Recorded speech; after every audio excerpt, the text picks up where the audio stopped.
ये जो 40 गद्दार हैं, उन्होंने हमारा नाम छीनना चाहा, उन्होंने हमारा जो इलेक्शन सिंबल है वो छीनने की कोशिश करी है। वो हमारे मुद्दे छीनना चाहते हैं, लेकिन कभी भी वो हमारे जो प्रिंसिपल्स हैं, वो छीन नहीं सकते। गद्दारी उनके ज़हन में थी, गद्दारी उनके खून में थी और उन्होंने आज ये कर दिखाया है कि जो कभी पहले किसी ने सोचा नहीं था।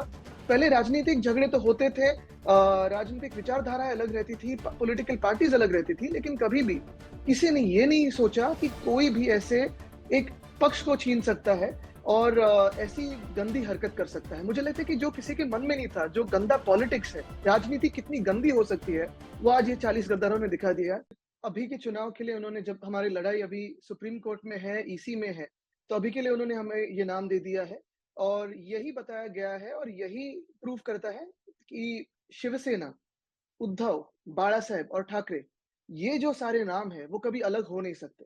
अभी उनको जो नाम मिला है, बाला साहेबांची शिवसेना, काफ़ी लोग उसी नाम से है, तो बाला साहेब ठाकरे उस उनके नाम में नहीं है। जो हमें नाम मिला है, उसमें शिवसेना, उद्धव बाला साहेब ठाकरे ये नाम मिला है और इसी नाम को हम हर एक चुनाव में अभी तक जो आएँगे, उसमें लेके जाएँगे, लोगों की तरफ लेके जाएँगे और जीत के आएँगे। नहीं, ये एक लीगल बैटल है, वो चलती रहेगी, लेकिन मुझे दर्द इसी बात का है, दुःख इसी बात का है कि ये जो 40 गद्दार हैं, उन्होंने हमारा नाम छीनना चाहा, उन्होंने हमारा जो इलेक्शन सिंबल है, वो छीनने की कोशिश करी है। वो हमारे मुद्दे छीनना चाहते हैं, लेकिन कभी भी वो हमारे जो प्रिंसिपल्स हैं, वो छीन नहीं सकते। गद्दारी उनके ज़हन में थी, गद्दारी उनके खून में थी और उन्होंने आज ये कर दिखाया है कि जो कभी पहले किसी ने सोचा नहीं था।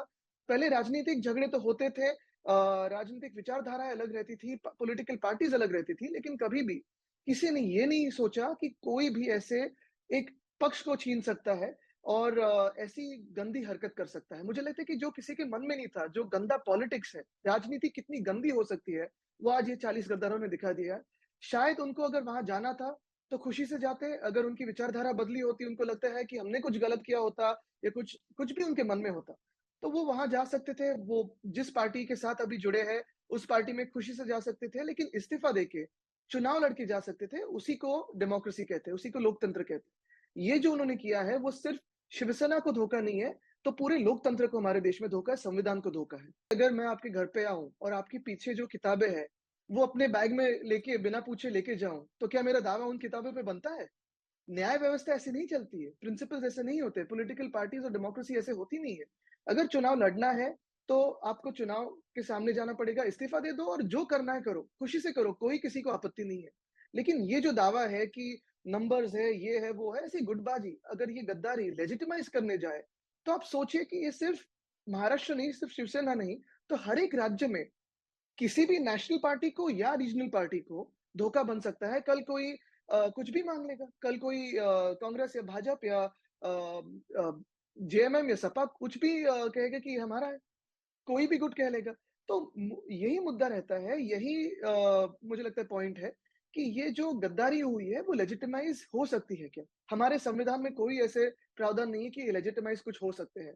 सबसे अहम चीज़ यही रहती है और जो आपने भाषण का ज़िक्र किया, मैं तो हमारे शिवतीर्थ के दशहरा मेळावे पे था क्योंकि वही एक दशहरा मेळावा होता है। दूसरे यहाँ तो एक पढ़ा गया हुआ भाषण था, एक स्क्रिप्ट दी थी और उनके पीछे जो मंत्री महोदय बैठे थे, शायद उन्होंने भी सुना नहीं क्योंकि वो भी सो गए थे। तो पहले उन्होंने अगर सुना हो तो हम सुन सकते हैं।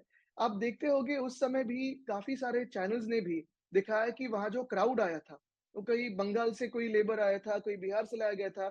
ऐसे कहते हैं कि मंत्रालय का जो टेम्परेरी स्टाफ है, उनको भी कहा गया था कि आप भी आके वहाँ हाज़िरी लगा के जाओ। तो वहाँ तो मेला चल रहा था, सर्कस चल रही थी। काफ़ी सारे लोगों को पता भी नहीं था कि कहाँ जा रहे हैं। बेचारों को बस में बिठाया गया और लाया गया। तो इसे कोई राजनीति नहीं कहते, ये तो सर्कस हुई है। यही मैं कहना चाहता हूँ कि उनके मन में ठाकरे परिवार की तरफ जो नफ़रत है और जो अभी तक कहते आए हैं कि हिंदू हृदय सम्राट बाला साहब ठाकरे के प्रति उनके मन में प्यार है, आदर है, उद्धव साहब के प्रति उनके मन में प्यार है, आदर है। उनके मन में नफ़रत थी, उनके मन में कुछ खोट थी और इसलिए वो चले गए। अगर इतनी किसी की प्राइवेट कंपनी नहीं होगी और किसी को इतना खुद पे यकीन है, खुद की ताकत पे यकीन है, खुद की जो एक ये ऑरा है, उसपे यकीन है, तो चलो इस्तीफ़ा दे दो। आओ चुनाव में, लड़ते हैं चुनाव साथ में। अगर वो 40 गद्दार चुनाव लड़ने के लिए तैयार है, तो मैं भी इस्तीफ़ा दूँगा और चलो 1 के 40 लोग चुनाव लड़ते हैं। देखते हैं कौन जीतता है। जनता को फैसला करने दो।